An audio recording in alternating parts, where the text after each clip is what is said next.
People sentenced in the 80s 2000s. What modern world change shocked you the most? No matter what year you go in, when you come out and stand on carpet for the first time is the most disturbing feeling. Oh, I felt this one. And darkness. Being able to be in 100% darkness again freaked me TF out for a while. Darkness. Complete silence. Showering without sandals. Couches, chairs with cushions. And a bed that's actually long enough for me. Those were such odd yet amazing feelings to experience again. I kept leaving sinks running after I got out. They don't turn themselves off every 5 seconds in the real world. My uncle was in prison for 20 years and the first thing he said when he got to his mom's house was, "Whoa, I haven't felt carpet in years. It's so soft," and then proceeded to walk around barefoot for about 10 minutes just smooshing the carpet with his feet. I remember helping a guy who went in 2005, got released 2014, had a black and green AudioVox phone in his effects and asked where he could activate it. I had to explain that it wouldn't be happening lol. Like 3 months later, "You know, I like the iPhone but I'm gonna wait for the release of the newest one." Adapted pretty quick. There was that documentary of someone who was sentenced in the 70s, Otis I think, and he just couldn't believe the stuff he was seeing. Since he lived in New York, with all the screens it was just a different city then, all the different colored drinks and people wearing earphones like they were in the Secret Service. It's an interesting thing to watch. Dear fellas, I can't believe how fast things move on the outside. I saw an automobile once when I was a kid, but now they're everywhere. The world went and got itself in a big damn hurry. The parole board got me into this halfway house called the Brewer, and a job bagging groceries at the Foodway. It's hard work. I try to keep up, but my hands hurt most of the time. I don't think the store manager likes me very much. Sometimes after work I go to the park and feed the birds. I keep thinking Jake might just show up and say hello, but he never does. I hope wherever he is, he's doing okay and making new friends. Knew a guy who was blown away by digital cameras. He had purchased an old, terrible one and couldn't get over how amazing it was. Cameras truly have come a long way, and here people on Instagram trying to find 15-30 years old cameras for aesthetic. I hired a guy that was released after 17 years circa 2005. A week after he started working he bought a phone. He had a childlike wonder with push to talk and texting. A week later he was pissed off that he couldn't text his order into Hungry Howie's. TBH, valid thing to be pissed off about. Wait, this guy is right. Why can't we text orders? Because here's what would happen. Customer, 2 made pepper and 16 wings THX. Pizza place. Thank you for your order. Our pizzas come in small, 12, and large, 15. Which size did you want? Did you mean our spicy pepper delight deal or the pepperoni? Can I also please take your delivery address? Customer, and a Coke. This made me irrationally angry. Perfectly rational. This is so dead on it's not even funny. Yeah, I worked for a pizza place many years ago and it was crazy how many people would call and as soon as I picked up they'd shout their order at me and then hang up. I just set that order aside because I have no idea where it's going or who that person is. And also we don't have meatball subs,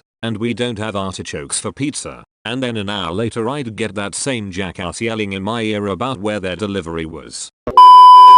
I asked a friend what the hardest thing was for him readjusting to being free again. This is a roundabout of what he said. Closing doors. I'd leave the fridge open every time without fail for months. You're not allowed to open or shut anything for yourself, and I'd accidentally let the pets outside by forgetting I needed to close the front door someone else had opened in front of me. You forget the last one in roulette and have to learn it all again. What was the thing you found you liked the most? Candy Crush. Gets phone back out and starts playing. 5 minutes later exclaimed they've leveled up excitedly. So sweet. I represented a guy who had been in jail for 12 years. He got out around 2006. I asked him what the first thing he did was. He said, I went to a McDonald's and changed my clothes. I asked him what the best part of being out was, and he said doing whatever I want, whenever I want, without asking permission, like taking a shower or going to sleep.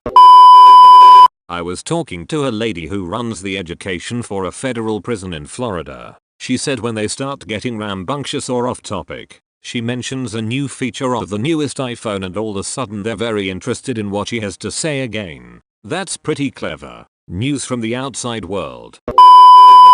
My uncle went away when fanny packs were in, and when he got out in the mid 2000s we had to break the news to him. You can tell him they are back. I see them everywhere now. Got a call from a woman filing a claim on some abandoned funds. I got all her information and then asked for an email address and she said, "What's email? I keep hearing about it. But you gotta understand I've been in prison a long time. I'm honestly surprised there aren't mandatory classes in prison that help keep people up to date on current events and technologies. It would go a long way to help ex-cons function normally in society once they get out. And isn't that the whole goal of the prison system? Do you think they'd cover modern memes in juvie? Finally, a good idea on how to get community service hours. Memes 101. Dancing baby. The OG meme. Now I can't get the image of a super burly prison officer teaching kids in juvie about current memes out of my head. Please use the meme in a sentence. After I stabbed the guy, I yeeted the shiv over the fence. Edit. My dudes, it's a meme. I'm not changing it to yote. Chill. This is the best comment I've seen in weeks. My cousin's husband, that she married while he was serving 10 years beginning around 2008. Wanted the first thing he did as a free man was to go to Hollywood Video and rent movies to watch with her. Then she blew his mind with Netflix. At least the idea of Netflix and chill wasn't far from his original plan, but he was shocked about there not being video stores anymore. A friend said his dad's friend tried VR after about 30 years in prison for like second-degree murder or something and he got scared, fell over and broke the headset. Being a part of society my whole life, it was still a pretty big mind fuck when I first tried VR. Can only imagine what it'd be like to be locked up for 30 years to just jump into VR.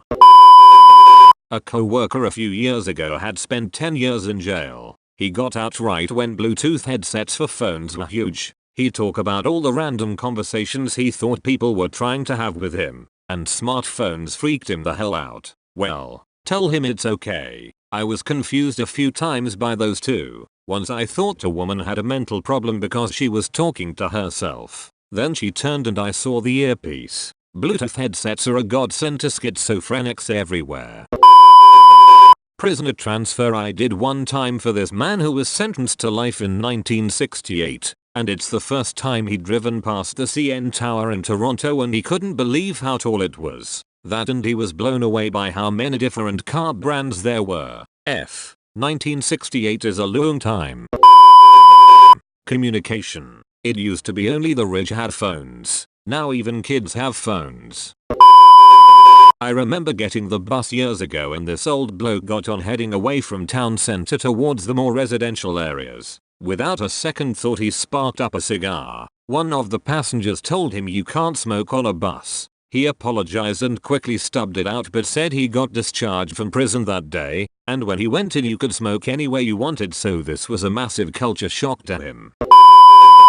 My friend's elder brother was jailed in 1994 and served 15 years. He said when he went in, anyone with an in-car phone was super rich, and to then see absolutely everyone have a completely cordless, pocket-sized phone was amazing. He also said that all the TV adverts had websites to visit, or were for completely online stores, which were a bit of an alien concept, as he'd never really seen or used the internet. He also found the chip and pin process of paying for things on a bank card extremely exciting. Edit. I'm unfortunately not in touch with the friend anymore after an incident with the haddock and the umbrella, so I can't get any further answers to your questions about his brother. Last I heard was around 2012, and he seemed to be doing okay, and had a job and a place to live. If he's impressed by chips and pins, wait until tap comes your way. No pin, just the card held to debit machine until you hear a beep. Not my personal experience, but a man I worked with after he was released from prison after being sentenced as a young adult was blown away by the touchscreen ordering at Wawa and could not fathom why the employees could not take an oral order from him. I never give money to beggars, because in Dallas, TX, I've been told the same story by the same ones time and time again. However, there was one who was fresh out of prison and seemingly honest with me because there was no sob story, just a guy trying to get fucked up. Around 2013ish, he came up to me and said, and I quote, "Maya and I just got out of prison. Been in there since 97. All these people walking around with cameras and their phones trips me the fuck out. Anyway, this fool over here says I can smoke this fat ass joint with him if I bring $2. Can you help me out?" His honesty and comedic timing train of thought made me laugh. That's the only stranger I've ever happily given money to. Agreed. I too would respect the honest need to get good and high on the outside. Not me, but one of the most astounding changes I hear one of my dad's friends talking about is how having big asses was shameful and all models were flat. Now it's the other way around. So Mix-a-Lot's impact, I'd assume. I would argue the Mix-a-Lot has fundamentally changed the progression of the human genome. If humans select reproductive mates based on appearances, and Mix-a-Lot had a huge impact on the acceptance and expression of certain preferences, then Mix-a-Lot changed the genetic trajectory of the human race.